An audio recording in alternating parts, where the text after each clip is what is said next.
तो हेलो बच्चों, आज हम जो है स्टार्ट करने वाले हैं क्लास 10th का हिस्ट्री। और इससे पहले हिस्ट्री का बेसिक हम बता चुके हैं। और जो आज जो स्टार्ट करते हैं चैप्टर है क्लास 10th का हिस्ट्री का फर्स्ट चैप्टर।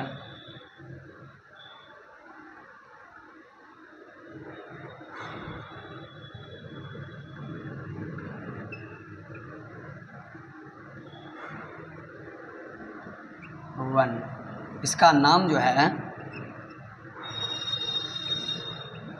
यूरोप में राष्ट्रवाद। अब बताइए, चैप्टर का नाम है यूरोप में राष्ट्रवाद, तो सबसे पहले हम जानेंगे कि ये है जो राष्ट्रवाद क्या है, ये राष्ट्रवाद क्या होता है। तो समझिए, राष्ट्रवाद क्या होता है, मतलब कोई देश के प्रति प्यार जो कहलाता दिखाता है ना, भावना दिखाता है ना, वही कहलाता है राष्ट्रवाद। आखिर मुझ में अगर ये देश के प्रति प्यार है, लगाव है, या हम क्या है, राष्ट्रवाद है, मतलब देश के प्रति प्यार कहलाते हैं तो राष्ट्रवाद है।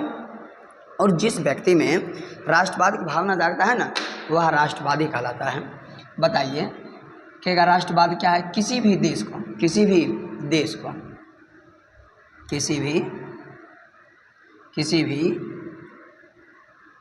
का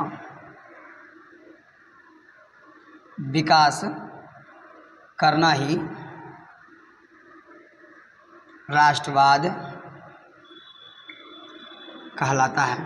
किसी भी देश का विकास करना क्या कहलाता है? राष्ट्रवाद कहलाता है। ये जो है राष्ट्रवाद, ये राष्ट्रवाद का शुरुआत जो हुआ था 19वीं शताब्दी में हुआ था। 19वीं शताब्दी में कहाँ? तो यूरोप में हुआ था। कहेगा राष्ट्रवाद का शुरुआत कहाँ होता है? यूरोप। 19वीं शताब्दी में होता है और यूरोप में होता है। कहाँ होता है? यूरोप में। अब बताइए, ये जो है किसी भी देश का विकास करेगा तो वह राष्ट्रवाद कहलाएगा। तो विकास करेगा कौन? विकास तो करेगा आदमी, अपने देश को उन्नति शिखर पर ले जाएगा आदमी। उन्नति शिखर पर ले जाने का आदमी काम करेगा, तो वह व्यक्ति क्या कहलाता है?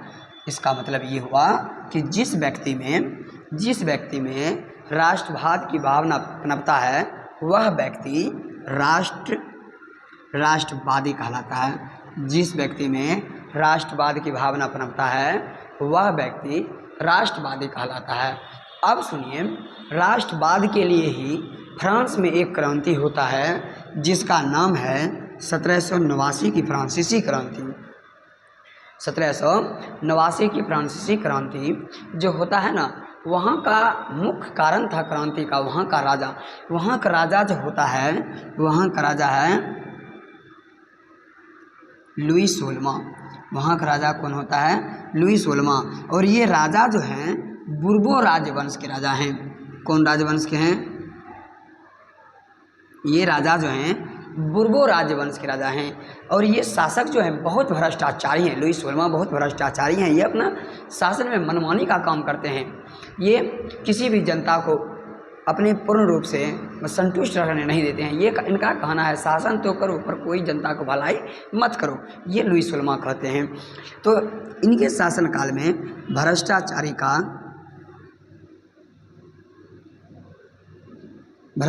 का बोलबाला था। इनके शासनकाल में सामंती व्यवस्था लागू था।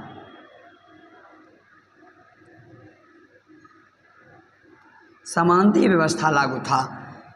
अब बताइए, कहेगा समानती व्यवस्था क्या कहलाता है? तो जो व्यक्ति किसानों से कर टैक्स वसूल कर राजाओं के पास, शासक के पास पहुंचाता है, वह व्यक्ति सामंत कहलाता है। और ऐसी व्यवस्था सामंतवादी व्यवस्था कहलाता है।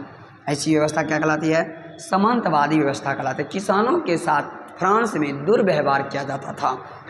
तो एक समय ऐसा आया कि सभी किसान एकत्रित होकर जब लुई 16वां के दुरुपयोग से, दुराचार से, अत्याचार से बहुत भयानक रूप हो गया, इनका सब विरोध करने लगा, तो सभी आपस में मिलकर एक संगठन क्रांति का रूप दिया और उनके विरुद्ध आंदोलन छेड़ दिया। और आंदोलन छेड़ने में इनका मुख्य रूप से क्रांति को आगे बढ़ाने का काम किया मात्र 3 व्यक्ति। पहला था रूसो, दूसरा था वोल्टेयर, और तीसरा जो था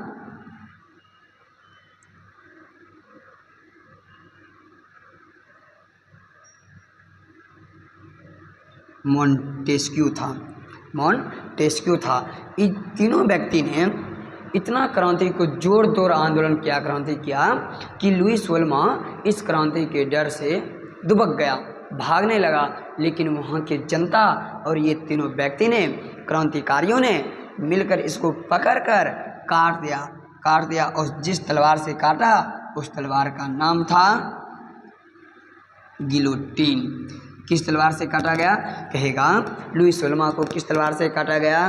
तो गिलोटीन तलवार से। किस तलवार से काटा गया? गिलोटीन। कहेगा लुईस वोल्मा किस राजवंश का शासक था? तो बुर्बो राजवंश का शासक था। किस राजवंश का शासक था?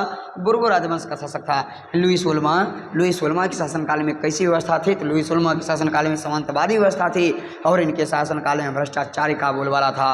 और लुईस वोल्मा के विरुद्ध फ्रांस में क्रांति कब होता है? तो 1789 की क्रांति होता है। और इसे ही फ्रांसीसी 1789 की फ्रांसीसी क्रांति के नाम से जाना जाता है। जिस समय लुईस वोल्मा का मृत्यु होता है तो फ्रांस में नई व्यवस्था लागू करने के लिए नया नियम बनाया गया। अब बोला जब क्रूर शासक मर गया तो देश स्वतंत्र है और देश को अच्छे से चलाने के लिए अच्छे नियम कानून की आवश्यकता होता है। तो वहाँ पर सकारात्मक कार्य किया गया और पहला कार्य किया गया, नया कानून बनाया गया। नेशनल असेंबली का स्थापना किया गया और सभी को समान अधिकार दिया गया और समानता व्यवस्था को हटाया गया। तो रहने दीजिए, आज भर इतना ही और आगे क्लास नेक्स्ट दिन।